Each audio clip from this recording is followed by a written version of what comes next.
Hello, everyone. My name is Arthur Gauvin. I'm the Partnership Coordinator at the Next Street Driving School, and I'm going to be your host today. We're going to do a webinar about permit test preparation today. I'm also going to have a couple other things that I'm going to talk about, and I'm going to be here to answer any questions that you have. So throughout this entire webinar, I'm going to be checking in on the comments and doing the best I can to answer everybody's questions. So just to start off the bat, if you hadn't seen last week, I talked about at the beginning just the fact that we're adding a lot of lessons to our system in the next week or so. We're going to be adding tons of lessons by the end of this month that are going to be available for our customers, and that's been a big pain point for us is lesson availability, just due to the fact that there's just such an overwhelming demand. There were several driving schools that have closed through COVID, and also just us having to close for a few months. We're finally able to catch up and do our normal, we're going to be back to our normal wait times with lessons, which is really exciting. We have a bunch of new instructors. I think we have 16 instructors who tested today. I don't know how many passed, but I know that probably the majority, if not all, passed today, so they'll be ready to go and licensed in no time. So that's really exciting. A couple other things just to talk about. Last week, we talked about navigating the student portal. So after this one today, this is your intro to driver's ed, meaning, this is all about permit test preparation. You're going to learn everything you need to know about your permit, and then you can sign up for driver's ed. And the one that we did last week, we had a licensing guide, Samantha Campanero, who's one of our best licensing guides. She came on and walked me through the student portal, which I actually didn't really know how to use. And so that was a really good one, and that'll be good for when you sign up for driver's ed. So I think that's all. Again, any questions throughout this whole process or throughout this whole webinar, please just ask in the chat. Whether you're on YouTube or Facebook, I'm going to do my best to answer as we go. So without further ado, let's get to permit test prep. We just got a question, what's the best way to study for your permit? I'm about to get into it. So, all right. So what you're going to want to do, and you can follow along at home with me if you'd like, or you could just, watch this video when you're ready to sign up. But basically, this is our website, thenextstreet.com.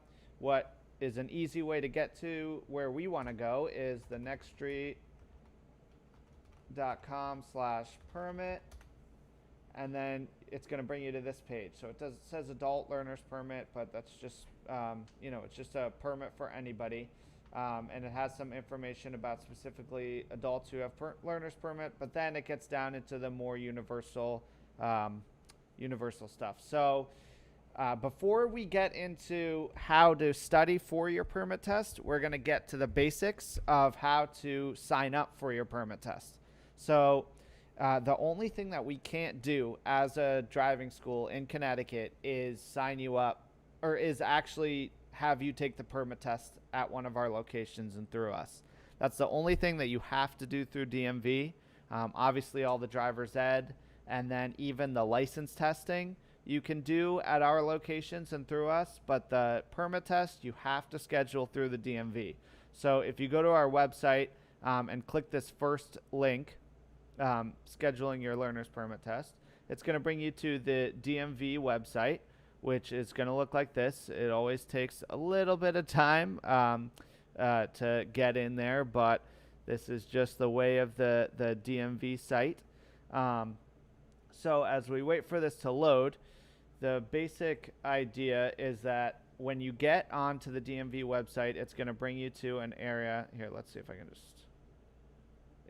just do it through here. So I'll take you to just the main page of the DMV website for Connecticut, where it opens up. It looks like this, and then you're going to hover over this license permits and IDs. You're going to go down to learner's permit. You're going to go down to get a learner's permit, and then it's going to take you to this area, which you're going to scroll down to make a knowledge and vision test. So The knowledge and vision test is a 25 question quiz, as well as just they do a little eye exam. Obviously, if you have glasses or contacts, make sure you bring those to when you get your permit. But we'll get into everything you need to bring a little bit later. But yeah, it's going to be a knowledge test, the 25 question quiz, which is just basic knowledge of the laws, as well as other just driver's ed stuff that you're going to be looking for. So you would go to make an appointment, and then it's going to bring you down to this. This might look a little bit confusing. There's a lot of stuff going on, but really all you're looking at is just learner's permit knowledge test. And then obviously if you have an appointment that you've already made that you want to reschedule, you could go here and reschedule it there. You also can reprint your knowledge test appointment confirmation, which you shouldn't need to bring to the DMV, but for safety, always just print this out when you do have it. The DMV is going to send you an email right after you sign up on the website, and then just print it out, bring the confirmation just to be extra safe. So yeah, you'd go to here, you'd fill out all of your stuff, and then you'd click to schedule a time. I'm not going to fill all this out, obviously. There's sensitive information, everything. So you'd fill all this out, and then it's going to bring you to a spot that has a little calendar, and the calendar will have all the available testing dates that are coming up. So I will say that when it comes to scheduling a test with the DMV right now, even a learner's permit test, they're booking pretty far out. The DMV is really short-staffed right now, and they are backed up. So if you thought the DMV was slow before, it's even slower now. So just make sure that you schedule your test way ahead of time. The day you turn 16, you can take your permit test. So schedule it a few months before you turn 16 and take it on the day you turn 16 or the week you turn 16, whatever you want to do. Just take your permit test as soon as you can, because the wait time from when you can get your license after you do your driver's ed is based on when you get your permit. So if you do the full course and it's a 4-month wait period before you can get your license, you have to do it from the 4 months starts from the day you get your permit. So that's why I always say just get your permit as soon as you turn 16. It's just the best way to do it. So that's how you sign up for the test. The next thing that you're going to need to do, or that we definitely suggest that you do, is go to this second link, which is our free permit prep ebook. So let's take a look at this. It's going to bring you to a page that looks like this, that has some information that you're going to fill out. So I already have my stuff in here. I'll do info at the next street. If you have any questions as well, send an email to this email, info@thenextstreet, and that's just another way that you can get in contact with us. But what I'm going to do is, let's see, prospective student, AIDS classification. I'm going to say I'm under 18. Permit test, I don't have one yet, so I don't have a scheduled date yet. So then you would click here to download, and it's going to bring you to this page. So you can download it right onto your computer by clicking the little arrow here, or you can just, you can look at it through the website as well. So let's just take a look at this. This is going to be a good way for us to get through this, to get through and guide us through everything that you need to know for your permit stuff. And so we're going to start at the beginning. Getting your permit. So step 1, review your requirements and eligibility.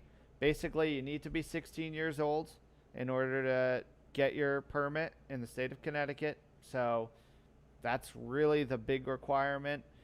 Obviously, if you have had your permit before and it's expired and you have to retake the test, then that's a different story. But for the most part, you just have to be 16 and you're able to test for your permit. Then you would schedule your test. We already went through all that. And then you would gather your required documents. So we're going to go down to that section. of gathering. Oh, just a really quick little thing too. This is a good, this is a really good little sheet of all of the different DMVs that you can take your permit test at in the state of Connecticut. So Cheshire is a really good one. They pretty much only do permit tests. So usually you can get in and get out pretty quickly there. But again, if you don't live anywhere near Cheshire, then these are all the other options.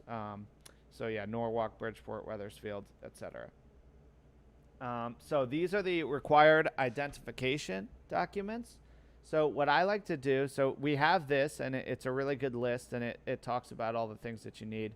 But what I really like that we have is this little permit test checklist. So if you go back to this page where it's just the nextstreet.com/permit, you'd go to permit test checklist, and then you would have this. So what this is a nice sheet that you can print out, check these boxes as you go and as you get everything gathered the day that you take your permit test, and then you're on your merry way. You know exactly what you need, but this is a really good way to make sure that you have the stuff that you need.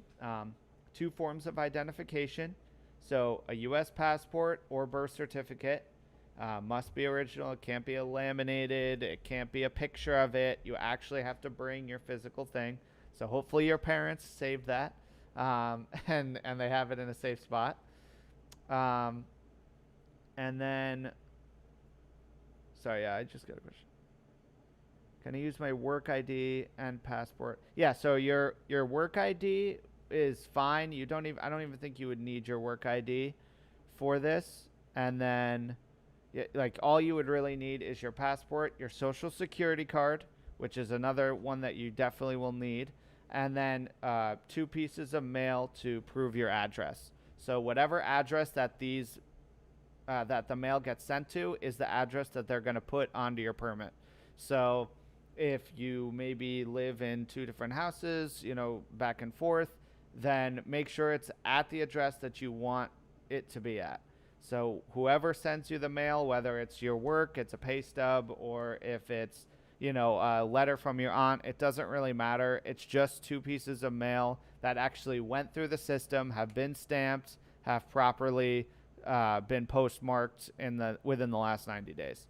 So you have 2 pieces of mail, and then for your vision test, you're going to need your glasses or contacts, just like what I was saying at the beginning. So make sure you bring your glasses or your contacts if you need them. If you don't need them, or you're not totally sure, go, and they'll tell you. Hopefully you know by now whether you need your glasses or contacts or not. But if for some reason they're going to require you to take an actual vision test, then just be prepared for that. And then you're going to need the DMV fees. So it's a $40 test fee and a fee for the learner's permit. So the learner's permit itself, the physical copy, you can pay with cash, check, Visa, or MasterCard. You can do both fees. You can do both fees just like that, and make it easy. So however you want to pay them, they will take your money. DMV is not too picky about that, except for your license test, but that's a different story. And then international students have a whole nother bunch of things that they're going to need. But that is, if you have any specific questions, if you're an international student, you're a boarding school student, possibly, email us or call us, and we will make sure that you have all of those things ready and put together. But for most students, if you live in the U.S. full time, all you're going to need is just the stuff up here. So this is a really good sheet. Again, where to find that is just at the bottom of this page, permit prep checklist. So let's go down. Yeah, so this is, again, just talking about all of the different things that you'd need. Your social security card. Hopefully your parents just have that handy and are able to just pull that out. If you have a passport, you can use that. If you have a birth certificate, you can use that. And then your vision check. Okay, so we now know exactly what we need to bring. We have our permit test prep book where it's ready to go. We're going through it as we go, and then Now we have to prepare for the test. So I think I already got a question about that that says, um, that asked about what are the best ways to study. So there are two ways that you're going to really study for your test, and one of them is to download the Connecticut Driver's Manual. So again, this is another link, and it's going to bring you just directly to the DMV page. And what you're going to do is you're going to go to learner's permit. Oh, learner's permit. Oh my gosh. This website's a little bit temperamental. There we go. Learner's permit, driver's manuals. It's English or Spanish audio. The audio book is, I will say, sometimes a little bit difficult to sit through. It's not the most engaging stuff, so I would always recommend trying to get through and read this. So, as you can see, it's not the most beautiful thing in the world, but it does have all the information that you're going to need, including right up top, the table of contents goes through everything that you're going to be learning in this. And yeah, so I believe it's 68 pages. Oh no, 60 pages. And it has everything that you'll need to know, including signs, just regular laws, road markings, everything. You have to read this over. You have to study it because there's going to be stuff on there that's going to trip you up. There's some laws that you need to know. There's some fines that you need to know. So just make sure, this is a really good page to study. You'll get some questions that maybe trip you up from this page. So do everything you can to try to, memorize and remember all of these little fines and stuff. That way you just don't get points off that you don't need to. But that's one of the ones that trips up a lot of people is the different suspensions, different fines. They want you to know that and be aware of it. A lot of people say, well, why do I need to know this unless that's going to happen to me? Well, they want you to know the severity of some of the things that you're doing. So, for example, reckless driving, you could get a year suspension and $175 license restoration fee.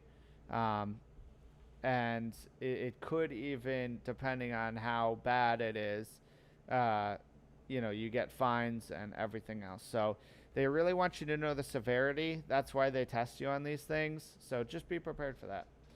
And again, these signs and lights and everything, it all might seem super self-explanatory, but then you get some signs that maybe you're not 100% sure of. This sign, I remember as a kid, I never knew what this meant, and obviously I do now, but that's just one of those things that you might not know. So study this book the best you can, and then another great way to practice is taking your practice quizzes. So if you click the link that I just clicked, so it's number 4, it's going to bring you to this page where you, again, just put some information in, put your email, and then I'm gonna do 203. Yeah, this is the next street, and then Stanford. I'm a prospective student. I'm a teen. I have not scheduled my test, and I'm gonna submit. So then you'll also get a couple of emails from us. It's not going to be anything crazy. You're not going to get flooded with emails right off the bat. It's just going to be saying, welcome. Here are some more resources that you can use in order to study for your permit test. These are the things that we offer through the next street when you are ready for that driver's ed. So when you're there, this is the best way. So how we usually say is a recommended amount of times to take the test is however many times it takes you to get 5 in a row.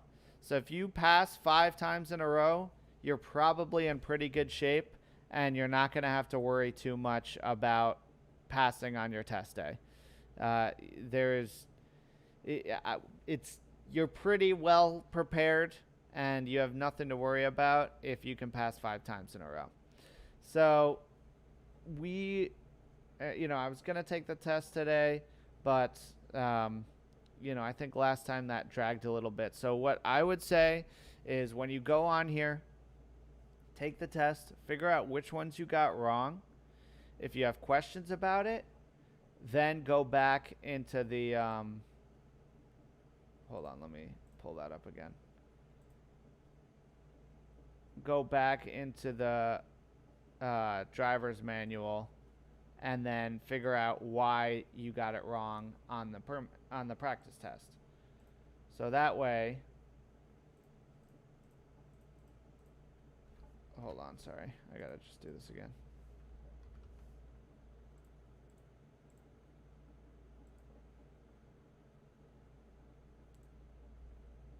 Oops. Great. So then, when you take this test, oops, what did I not do? Oh yeah, sorry. When you take this test, that way you can go back and say, okay, this is why I got that wrong. So, if weather or light conditions require you to have your lights on, use your parking lights, use your low beams, use your high beams. So if it's right now, it's pouring rain at my house, and there's thunderstorms and everything, so you would keep your low beams on. You don't need your high beams unless you are driving at night in a pretty rural area, and to make sure that you're shutting your high beams off. But yeah, so you're going to get questions like that throughout the test, and there's going to be different wordings. These are all pulled directly from the DMV website, so you're going to get the same exact questions that you do from DMV on these practice tests, which is a really good way to look at it. Okay, so we have, let's go back to our ebook. So now we know how to study. So again, the best way I would recommend to study, take a few practice quizzes, see where you're at. If you really need a lot of help, then refer to that driver's manual, go through all the things, go through the questions, and then figure out what you got wrong, why you got it wrong, and compare it to that. So a couple of things with testing. A lot of people get nervous. There's really no reason to be nervous unless you didn't study, obviously, because once you kind of get the the material that it's being taught to, you're going to be fine.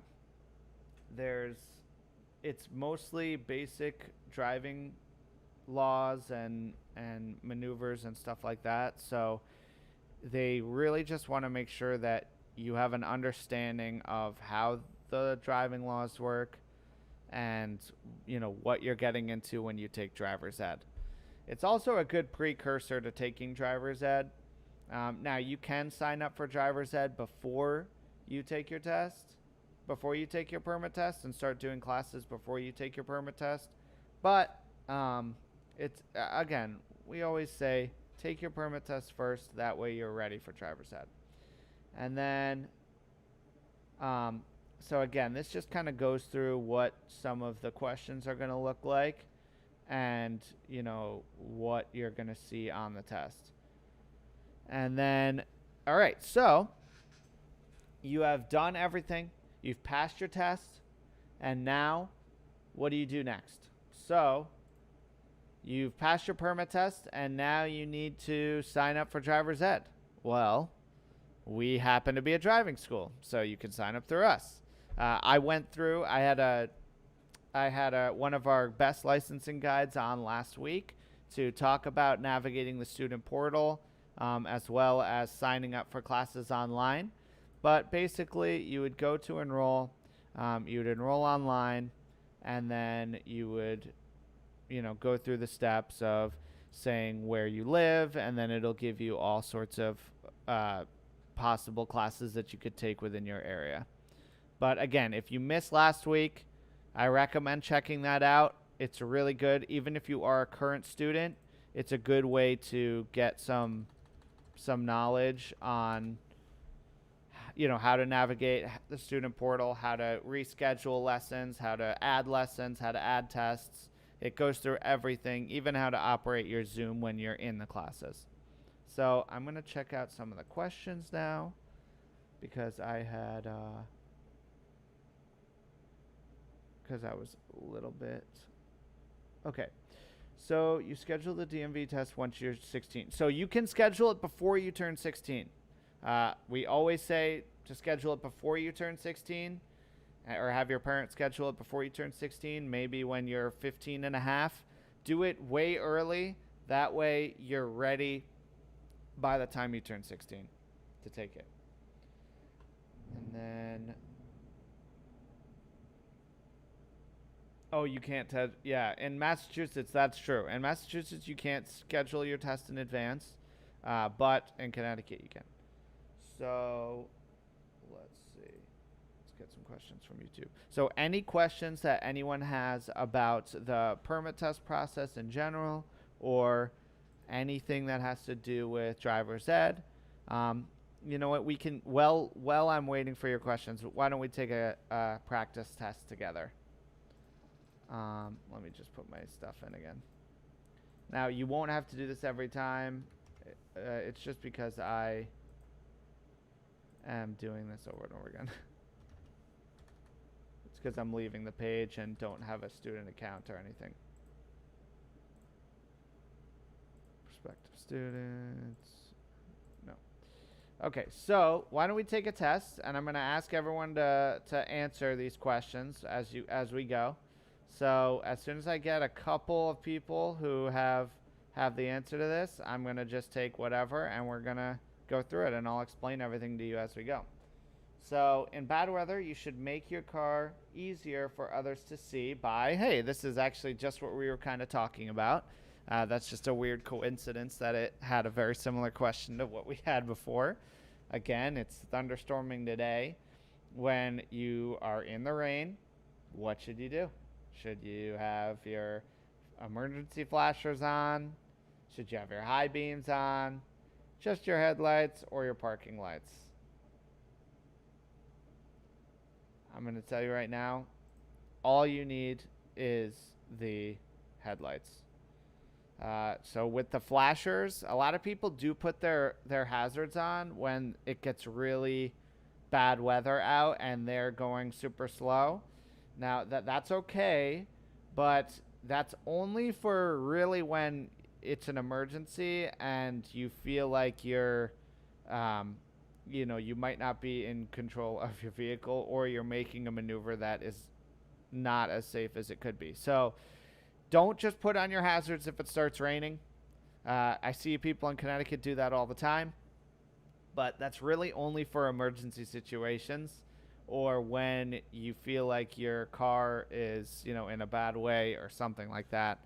You don't just throw them on every time it starts raining, or if it's, sprinkling some snow. So, okay.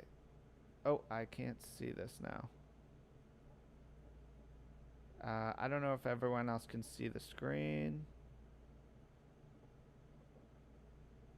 but I all of a sudden can't see the screen.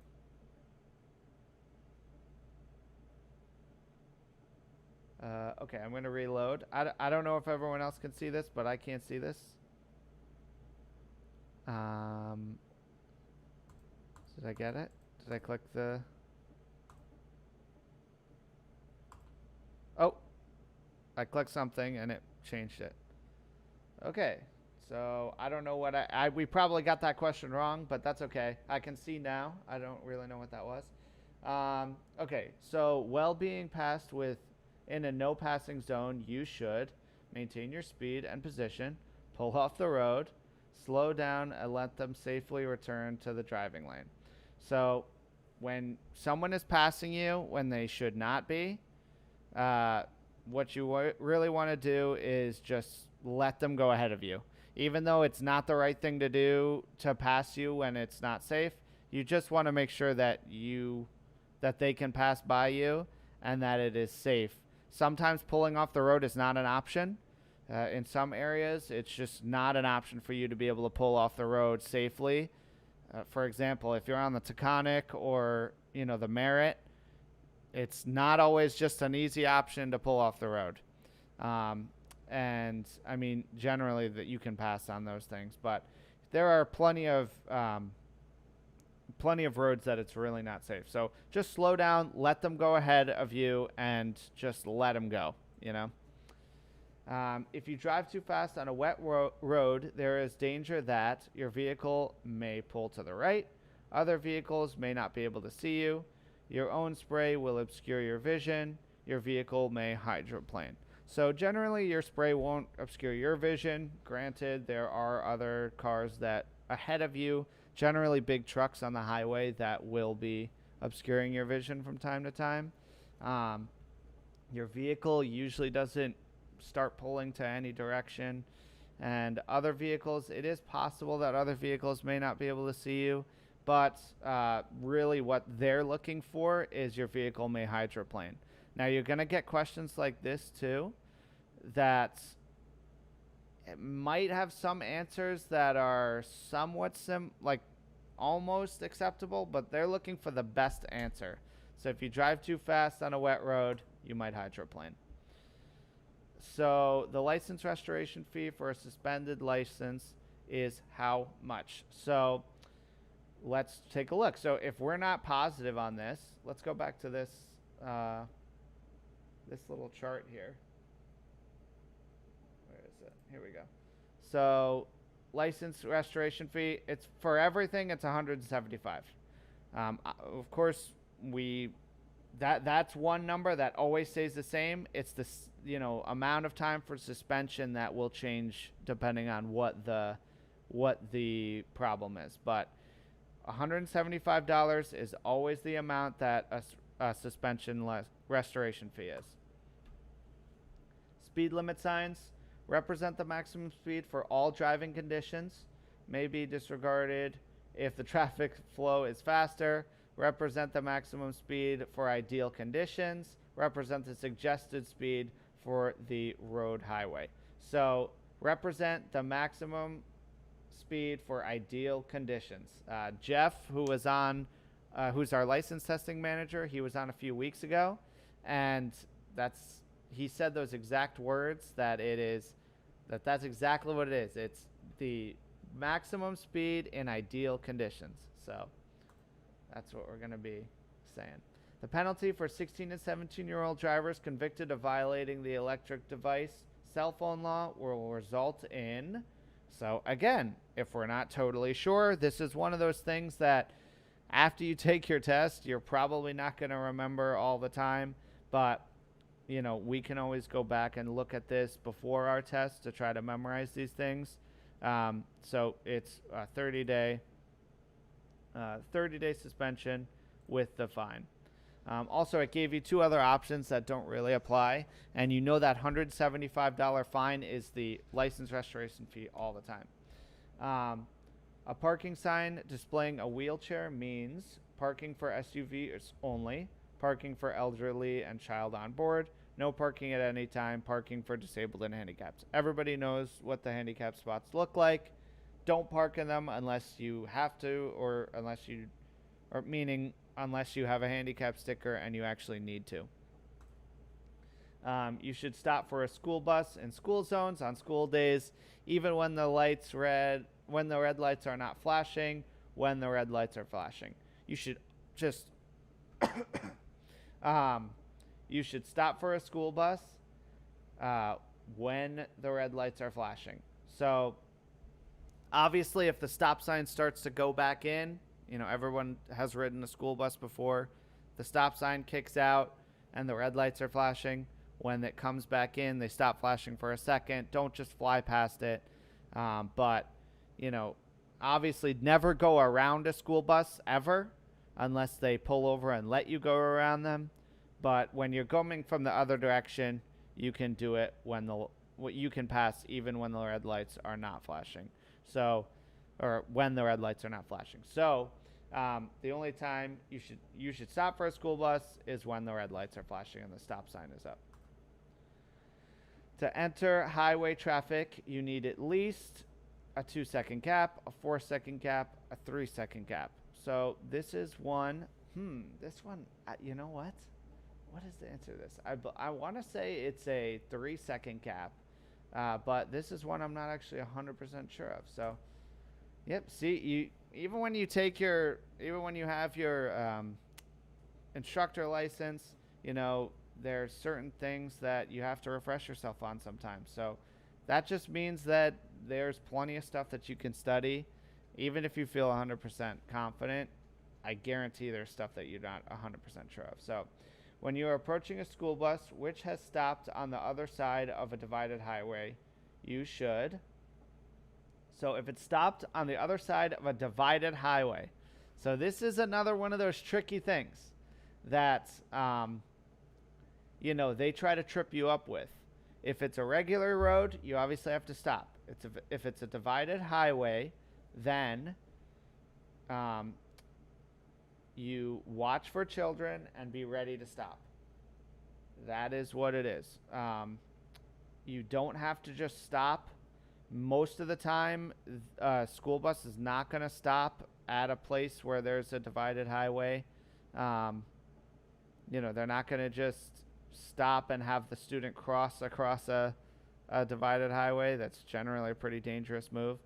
So watch for children. Be ready to stop if you have to. To make a left turn, you should make the turn from the left lane, make the turn from the center lane, make the turn from any lane providing you signal well in advance. Always want to make it from the left lane. While driving on packed snow, you should reduce your speed. Generally, you want to reduce your speed by half when you're driving in snow. So if you're going 30, you want to make sure you're going a lot slower. When approaching a work zone, watch for coners, flaggers, pedestrians, animals, cones, barrels, signs, large vehicles, signs, parked cars, pedestrians, men wearing pink hats, stopped cars, pedestrians, horses. So the most relevant one here is cones, barrels, signs, large vehicles. You should never park more than how far from the curb? So never more than 18 inches. So that's 1.5 feet. I have heard stories about DMV agents pulling out rulers to measure that you're 18 inches from the curb. So don't park more than 18 inches from the curb. Signs and lane markings that indicate no passing zones tell you that you can see far enough ahead to pass, or you cannot see far enough ahead to pass. Passing is permitted only daylight hours. There are oncoming cars passing in your direction. So if it says no passing zone, it means you can't see far enough ahead. So that's why it's telling you. So don't pass in those areas. In inclement weather, you must increase your following distance, decrease your following distance, maintain your following distance, maintain your speed no matter what the car ahead of you does. Obviously, that's wrong. You want to increase your following distance. So you want more space between you and them. So this is another one that's a little bit of a tricky way of wording it, where increase your followed distance. It's kind of a little tricky, but yes, increase your following distance. Reaction times is slower after working hard, sleeping, exercising, drinking alcohol. Again, this is one of those questions that you could make an argument that working hard, your reaction time might be a little slower, but they're looking for the best answer, which is drinking alcohol. In work zones, barriers such as drums, cones, and tubes are used to keep traffic out of hazardous work zones, make drivers drive slow and get angry, primarily inconvenience drivers. It might seem like that sometimes, but I promise you it's just to keep traffic out of hazardous work zones. Just checking. Okay. And then at an intersection with a four-way stop, which driver can go first? The driver that reached the intersection first, the driver that is in front of you, the driver to the left of you, you because you know the rule. It's not you because you know the rule. It's generally the person who gets there first. Now, if everyone gets there, it's extremely rare that everyone gets there at the exact same time. But usually one person will pull up and then everyone else will pull up. And if 3 people pull up at the same time, the person who got there first goes first and then it moves to the left. but we're going to say the person who reaches the intersection first. Things to keep you from being distracted are stay focused, pay attention, and expect the unexpected. Make sure all passengers are safely buckled up. Avoid arguments and stress with passengers, all of the above. I think we all know the golden rule for taking multiple choice tests. If there's an answer that says all of the above, it's probably all of the above. Which of the following exceptions to cell phones use is false? Which of the following exceptions to cell phone use is false? Calling an emergency response operator, calling a hospital in an emergency, calling to make an emergency haircut appointment, calling to make an ambulance company in an emergency. Obviously, this is the one that you can't do. So, yeah. What is the first impairment when drinking alcohol? Speech. It might seem like that. Vision. You could think that. Judgment. Maybe. Reaction time. It's always reaction time. But again, this is one of those ones that's a little bit tricky because they all kind of come at the same time. So when you approach a traffic signal displaying a steady yellow light, you must be prepared to stop. So if it has a yellow light, it's probably gonna turn red. Be prepared to stop.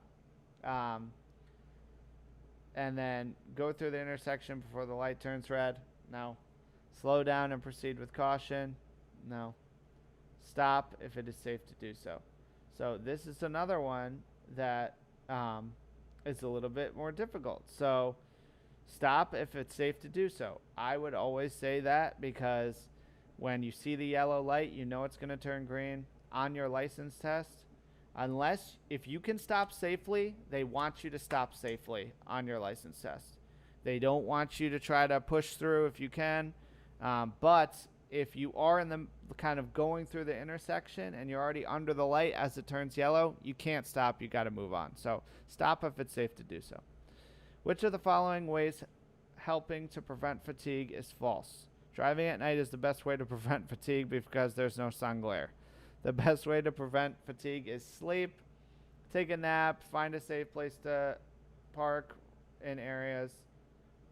Find a safe parking area for a 10 to 15 minute nap, or 15 to 20 minute nap, and then watch warning signs of fatigue. So the only one that's false is obviously driving during daylight. So you can see we got a couple wrong. So these are things. Okay. I guess I was wrong with judgment. So you can see that, you're going to maybe, which one was the one? Oh, it was this one. A pennant-shaped sign. Yeah, okay. For some reason, I couldn't see it. It was still displaying this one. But I passed, and we are good to go. So I would still take this a few more times just to kind of keep going. I did get the amount right that you need. You can get 4 questions wrong and still pass, but that is the max that you can get wrong. So it looks like I need to study a little bit more. With that, I'm going to check if there's any questions. Let's see. Yeah, it was judgment. Yeah, you were right. Yeah. Even me, that you have to be just remembering and studying all this stuff. I haven't, been too active with my instructor license in a long time. So these are the little things that you kind of forget, and that's why even someone who is trained still needs to just kind of brush up on things and be prepared for little things that they might not know. So that's why you have to study. All right. So I'm going to go back to this page. Let's see. Do we have any other questions before I close it up? I'm just going to open the floor for any questions. I'm going to kind of go through my little spiel at the end here. We have lessons opening up very soon. Some have already opened up, so be prepared to snatch up those lessons if you are enrolled in our program currently. And with the permit stuff, basically what you need to get your permit. you need to sign up online through the DMV website, and then you need to bring your, let's see, let me take a look. So you need to bring your passport or birth certificate, your social security card, two forms of mail proving your address, and then your glasses or contacts if you need them for the vision test. So when you go, and the fees, sorry, $40 fee for the testing fee, and then a $19 fee for the actual physical permit. So you take your test. The best ways to practice are to download the Connecticut driver's manual, and then also take these practice tests, just like what I just did. So take the practice tests over and over and over again until you feel really comfortable. Whatever questions you get wrong, check them in the driver's manual. That's the best way to kind of go through it. And then sign up for driver's ed, take your driver's ed, and then hopefully you'll be able to take your test nice and soon. So if you pass the practice permit test more than 5 times, should you also study the driver's manual? So if you start off before you study the driver's manual and you just happen to pass 5 times in a row, I would still give the driver's manual a skim. Look through anything that, even if you got a few questions wrong, make sure you're looking at it and checking in the driver's manual what the actual answer is. It's kind of, think of it more of as like an open book test. If there's anything that you're not sure of, check it and then make sure that you're learning the information as you're doing it. Let me check YouTube because I got both things up right now. Let's see. All right, I think that's going to do it. So one last plug here. If you have any questions for us, you don't always have to just call the call center. You can email us at info@thenextstreet.com, or you could message us on Instagram, Facebook, TikTok, wherever you want to message us, we'll be there, and we will be there to answer any questions that you have. I am really proud of our social media. We have an amazing social media coordinator, Mags, who's really on top of things, and she really is so helpful and knows everything about driver's ed. So she'll be there to answer any questions if you message us on any of our socials. And then follow us on all of them for more driving tips and information. Our TikTok right now is a really good resource for driving maneuvers, practicing maneuvers that you maybe aren't 100% comfortable with. We have other driving tips on there. We just uploaded on our Instagram how to change a tire. So we have a lot of great resources with our social medias. And I do these webinars every single week at 4 o'clock on Thursdays. I'm going to be here next week with a viewer submitted. It's all just going to be viewer submitted questions. So I'm going to be here answering any questions that you have. So DM us, message us, everything.